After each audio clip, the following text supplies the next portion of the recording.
makina marama nimbulo bina kana thoru kono ngone lewa nimbulo bina rangone nimbulo bina kana itokani ditali bangi mangi na dona na magi mai na be saviti sana tin kapa na be sai burura na be bunon dunyo ni tukina na be kadibi tadaka buli pingarabi wadalakina na tadaka ne be sa tutaki ngona tali bangi mangi ena korta mo Jerusalem mara boleh budan kasini buli sokosok lo tulis sampul bina boleh bina kani ni mai nunggu bulang na ena tali bangi mangi me baka nikito mo itu ni gona kortambu ena nduitu kini baka baka ndiawan kini baka madala anon dei baka bula na oni tora mo Yesu Kristo na kaida kilatigo ni amati adala tora na kobletai dala na kalibari rubi na kobletai mati bul lakini tigo boko kaslim era baka takilabi ke dari tigo rakena vesti sini so etin kapa ni berni dobi nan dala na kalibari sandena nimi gonda nduri tungo na kara tukuna ora ni tokini bonongo na vale ni pailato buno takina bilowai abune kembali na nduri tu ike oka na bilowai ke nimbera ninge kau na vale ke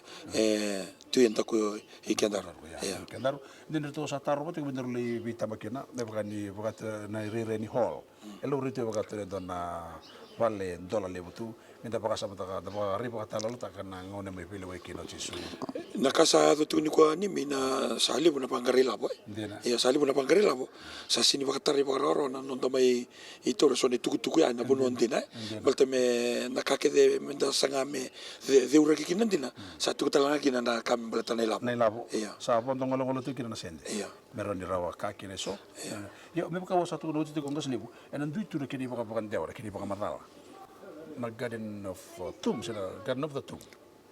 Turun ke lagi butuh kata laga sektor sari semua mai. Ya, membela tanah bengar ni ngone turang Yesu Kristo. Kini baka baka ndawan darung apa.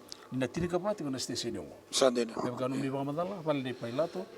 Na borno mai bele wekina, ni berne ga tos takali tos. Sandena. Ya, nakanga midana no mati ko na tuku etiko ena itala no ai. Roni bibiso na kara na numa roni bibiso na kara tukuna so roni bangari labukina rawa sendikina. Nakanga midana no mati ko nyame mati na ngone turang Yesu Kristo kina station ni kaya du kina bibiso na kali lebu kina rawa ro mati wani. Mina boleh. Dorti ko ngone station number 2. Na boleh. Kami bali sa ro number 2, ta pro lokanya number 2 number 3, me do sar na number 3 ka ba. Na boleh. Mata ini station ni. Na vale ni pailato, na bono ge mai baka tarungi kina ya hol lebu. Kini rere uni sa sarawati. Go naik ke hol station ni. Asli. Na bono sa me dapat kina bi ko de ko la kai. Sa mo ko ti Kana lebu ni mo po baka do. Tol so ka dio. Sa do batar na ba tol so ka dio. Sin tol so ka wan. Sin ba sa ko tol so ka dio.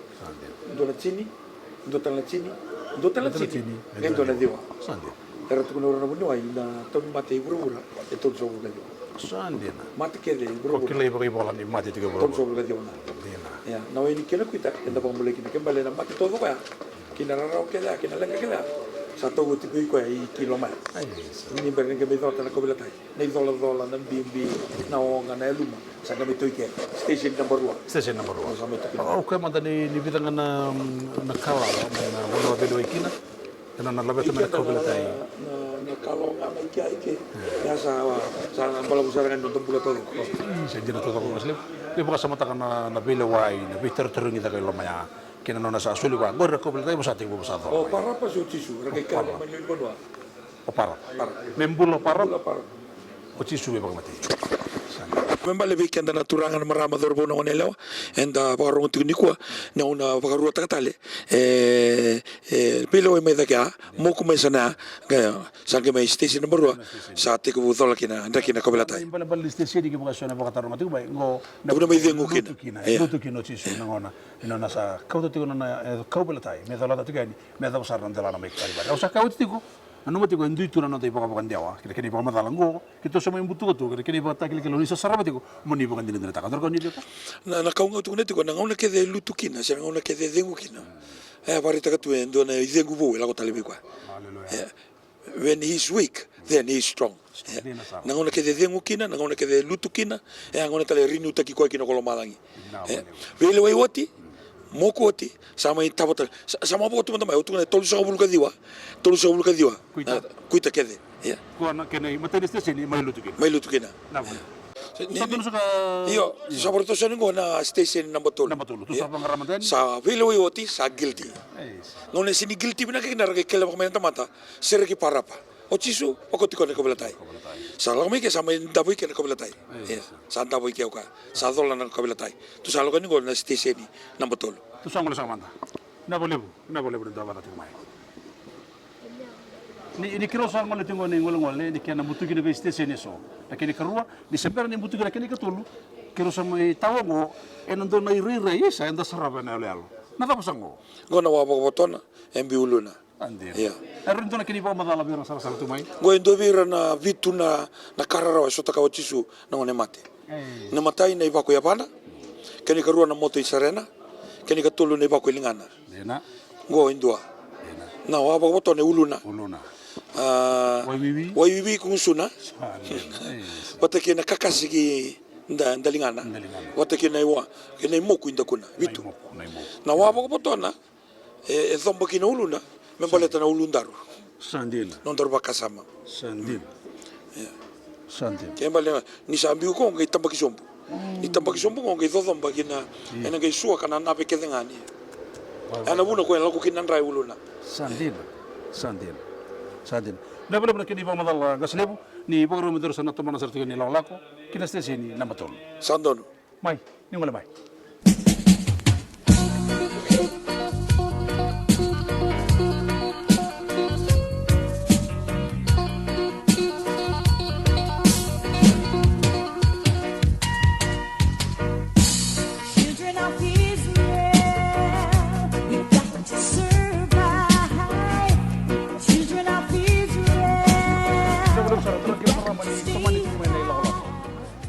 kiro sama indoro bango na katulu ni station kaslim katulu ngona bono ya bai toso da katalikina na kuita toso da katalikina bi baro ataki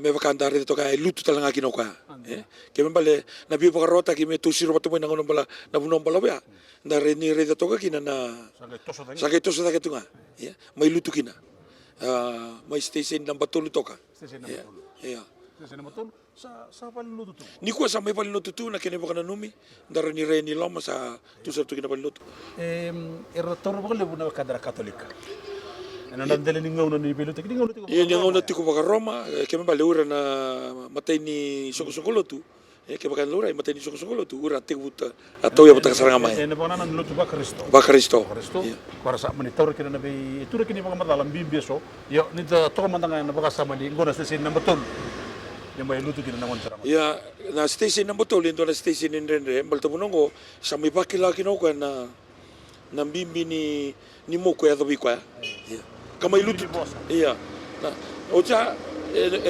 ndono na kona kembale na kona kede sangai sininga kina tamata kembale na bosa na biba ka lewai na biba ka soswani sangai toso daga ena ngono batalanga ertu sangai toso daga lagi na sutini ro na kuita taki kwa kama nyo baka buna melutu na bala buni pa madala mentor sa landa bandada na kini kabana station itu sa pangaramadani sandono na bali pero na sarap tingin na clip ni talibangi manyongo ni station number 2 kina station number 4 ero to kami bala katika okla ni na sarap ba baka din tak na ba baka mbasa kina station number 4 ni ngono sa lutu kina na lebu ni moko ya na ngono batala ngai rema ngai reditinana sandina ni reditinana ni ya kini baka takil kila to na marama na tinana ochis sampai di dotal tu na bala kena bala lutu do to kala bolo tu lebu na sarap ba na bolo tu lebu to ballo tu katoliko kito wasambo usura basomo na arto sabo kayo takami to durkina ena singemoni kito kala mekina to sa durkina tu kina na iba katakle kala so paka katolika sandina wanga tu kena kanrala tu batara kena tv le tu ni bonongo ande mai ingota ba lele kina na marama na tinana na mabo atariko ya enda pa bibina kani sapa tongo ekeni rirai na ballo tu na kake de ado tiko biko si ado tiko ango sandina ya no tu manda bakandua dareda non de lako dareda na kanda do ruma ena binga una kede enda ya o mai kina buana kalu gona kaya do tiko enda bakalu tu tiko na Kristo na iba kambul kina kobela te dola tiko o ko sa dola tu no kobela tai ya ka ko bio muriau ena dola tatanga ko na kobela tai ke mal bi baka soswani na bi baka dadani en normal tiko ngori ni lako kede kalipari ena non tangon ni talimbangi mangi sambal la busar ni lako mata di stesioni keru katuru kiri ka ba tinjo mantam tadi kulak nama katiku nakiri kelima melako yati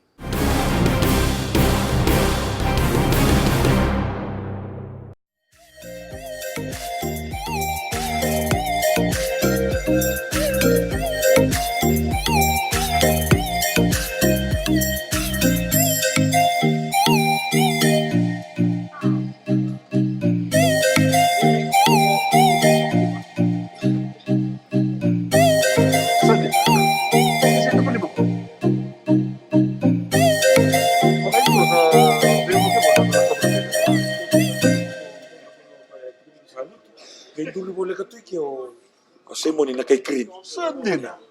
Sarto gabina kina suti mo tu sarama ni kwata na. Sa sini sa baruti ko na tambi. Ya sa baruti ko na tambi. Sarto rida na mamo, sarto rida na siro mai. Sa baruti ko na tambi. Tu sa kay to di. Iya itu ni ko baka saurara tik sar. Iya tu ni mai. Mai do like. Me do like. Mal sa baruti ko na kina na. Nakina station sira. Iya, station ko na mawe talaga nilinga na to gori no na sa tatambaki. Kubi. Iya. Gori, iya. Nakya no na tatambaki iya. No tatambaki ne. No na lako tingo ni me ko sini lako tingo baga lubi ni kalu. Ko lako tingo baga lubi ni tamata. Go 100% men. Iya. 100% men, 100% God. Go no na lako tingo lako tingo baga tamata. Sini lako tingo baga kalu. Balik lako tingo baga na mosi na woda na rarawa na bimbi talaga ni ko bilatay. Kembali go na puno tatambaki. Tatambaki na ngone torang Jesu. Ibarat kita latana ko bilatay sa imo na kay kini. Sangay liu o Jesu, sangay muri ko ten no. Yan ay mo ko lang nga. Sadin. Kimin na sarap taman na takaw na Italia mangimangin tapo kapag pinakabole ber kini kroni waso-waso ko. Nisa may tigo kita na sarap tigo ker kana butu kiti ko na veste sene so na kena itini ka ba. Sama yata ko kene kalima na kini ba madala na kasi lebu so so lutu New Methodist Christian Fellowship. Donda bole kiti ko na tali mangimangin madam ko. Kene kalima ni sedi Abu nama lutu kira na iba kambula, na iba ka saura rata ke dona turanga. Itu ya kaya, sai bodi na kai kirini. Methala tara ko. Ni mendo na leso ni lebu tigo kia na lako pati ki chisu eli muna una kita sindro ni zolata na ko bilatai. Menda vivu kia na zaka ni kalu. Gona no na vivu kia semoni na kai kirini. E na zaka lebu ni viva kambulai. E mai tikitu ni viva kambulai. Mai talo takitu na turanga ngo o semoni na kai kirini. E no na zola na ko bilatai ni chisu. Kembali pada bokenda. Enda roni da bibu ke na dolati ni zaka ni turanga. Na bi soko lo tu enda tukina. Na bi ministry ke na bi denomination ke da tukina. E rombe kan ikenda bibu ke. Na boleh na muni bibu kata dita kena tikini tarong wori. Asuru tikini ni ngole mande bekiro. Era kena lagi namba kini kawaro kami tu kawalu stesen. Mai. Naka. Mai nimi. Nemi station number 1 go. Sadena. Na ikaw no station ko, lutu kina na nda iba kang bulan ng tira machis. Sadena. Sa ating butan pa may na lako sa ating bu luti ko semoni Na kay kirini? kay kirini. Memori chisuti ko. Na min lako chisu eh. Ya sa luti ko ka na bimbini ko bilatay. Ertu may ni reda orto na suti ni Roma mesa may baka na station number 5. Yang ko may din doon na Sento ang biyata ba kaya sabay na talo tisu sa toro tini ko talaga siya to. siya nga go na bunong ko siya pa nambalta na tambe tungo kina maboli bula ko bikwa. Iya, na maboli bula ko bikwa kinanras ala ko. Kuto ko ni 100% men tiko. Iya. Ni pabimbi ni tambe tiko nila ko. Kita matanga da tubi na katunda tambe mai. Tabakila. E silo rile usara na tambe. Na daruto ko man kay kasi lebu dira man tan ala albero sarap tuk mai. Bagay ba ini ibang madala kini ibang dewa ta kimi balata na matin non dewa mula may na garden too. Ito asan suwi kini singa muli. Ya na garden tu me satu nga na clay meso Ganyan na. Ya na tambe ta kiti kongo dalan le reda. Ya na bonwa ma tu ni matikina. Ya na bonwa bulukin itu kunin do na tunda ko ni koro. Ya. Nandun na verde. Ni na le reda. Oira ko na reda mera kita kabakin dingin. Ya non tu itabi nga na kampura katukani. Bagi tabi katukani. Na kandi na yavo. Ya sana ruwa. Ya. Bete duitura non roitala no. E duitura non roitala no kina kayado. Kina da sa tutal tu nga en business, buru business. Ya ka baka na libu na non da baka madala kina kanda bita. E rotala nga ni sulia na vihira na turanga kina marama. Merangole baka libika, serangole sana ko. Sa total tu ang kina na marketing Doon nung kira-kira bigyan mo. Nidorto ko na sa na mo, no? Kero nito na yato nga ko ng dalang kalibari. Karabro to tabal jikin ako. Kaya meron nito lay tabaka talaga may na buru-bulungan ni Jisu. Meron yung mga ko na kina nasar-sar. Sandon. Pero nasarap ito na talimang. Ngaw kira-kira sa ito. Ya raw nito lang ko. Meron itong bita bata. Nagay baka tubira na dingin-dingin meron kayo. Kira na rin baka pakadyaw. Nasa buli mo. Talim nung nisya mo ito may talimang imangi. Nasa buli mo na kaya nasa mga tabi ko na station na bono. Usa kiri kibri mun saluti kendo Sandono. Bina valeu. Number itu. Na valeu. Na sar valeu. Then number 7. Nimi go. Ay tol mai. Pada ba. Sadin. Pada ba. Kasi sa bupa kilesara nang pamako. Pada ba. Sa bupa kilesara. Isa. O to bole tu mayo lo mana na nandai pakambula. Nandelana e dola ta kira na kobela ta. Kina bibi kla ne ni abang dola ta kana bibi ni kobela ta ngona. Oni abang dola ta kana bibi ni kobela ta ngona. Na kira kina bibi batang na kobela ta bakati ko. Kina na dola ta tu mai. Sa mo inda ko ngona tero mo. So ti ara sanga ni de mun na Mokutu. Nangauna ke de la kutu kino kwa na ne mo ko ta faru bitunga. Ana bune ma bedilu tal kino kwa. Go sa sini lutu na kobela ta. Sa lutu serangan sa pakela ko kwa na weni kena kuita nan rasa lako kena pambala budan tamai dulu kita kere de sombo sambo pambala budan na budan kita ya e bosota tu mai ko na be bingo na kede na nan rakini bule de rumah mai na segani na vengu se metao na tos so go ikali barga ya sande ye continue my brother sande ni ko sa mai bali lo tutu na bonongo kene kero vital no batake ko na itauke sande na e ma tu e bandi ta talo ko bonongo lutu tal ngaki no ko da ba bina kina bakali buan turanga bi kemuni na baro ngotu mai na bimbi ni non darumbula bimbi ni balbalada ke daru da kabo oh bimbole itu ngabi kenda na turanga na marama dorbo no ngone lewa na non dalo tu sari mare ari mare non dalo tu ninda mai re na kai duru man ngoni turanga Yesus Kristo endo tol men da bakam bimbi ta kanta da toro bakam bimbi na non ta karabi kalu balta nan den ni kai duru mai kembali sini karorawa na kai duru mai ko ya na bisinga be ya na be miniti na be sekondi mai na bono ka bila waikina bono e moku lagi kina kina bono sa tolo mai kina ko bila tai mai soli be sei mon da kai krini ke zambe ta mo ko na nambamba to kongo kembali turangan marama toro bono ko nelewa ngon ndalu tu kina ngai bakana numatu dang wala bandani min lagi sarava na stesi ni nei kawalu kawalu kadiwa yo to sartu kan nimi sa tungko na station number 8 ya station number 8 bagi sa total na kena tekin turu na kena lutu nanti pakambula ya ke bukan terkau kau itu na kini bukan tak kira tu mo na marama muri ko tuku ni duanga na tisepela muri ko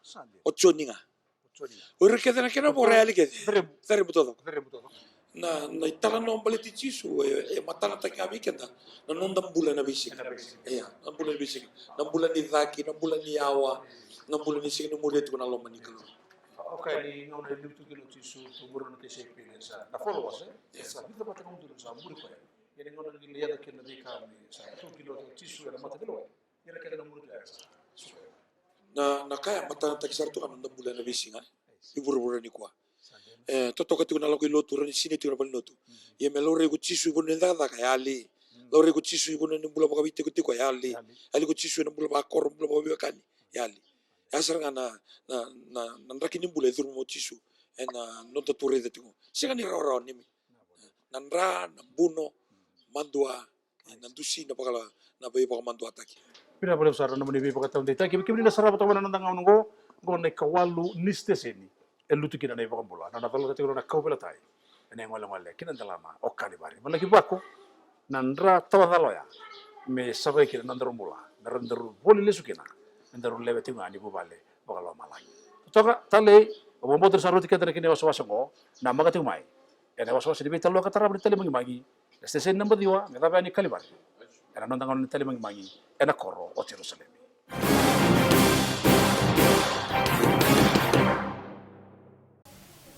ni bosoti au ni utako samanda sama ida ba me da ba ko walu ni stesini elutu kina na nonde bombola ngone tu rango Yesus Kristo tali mangi ni madongo dire kina no poso ni bola ni sapa ngauna ka kina kita uta kata ka ngauna esa sabe tu boko so ngauna na kini boka daba stesini number 2 sabe ne gatil ko ba kira bono ai dabo kina na ngone tu rango Yesus Kristo ro bono rube boko lo makina kina no na bulu na maka ni na getomani ena madawa katumai na boleh belasar sartu mai na nonta ngauna ni tali mangi na madongo na makana madongo mengo na timi ka kimi tigo boleh ngo na bukuni Holy Land tua na kortambu o Israeli se o Jerusalemi na boleh besar na beli ko mitog mai ni bukan dingo binaka sa tingo mana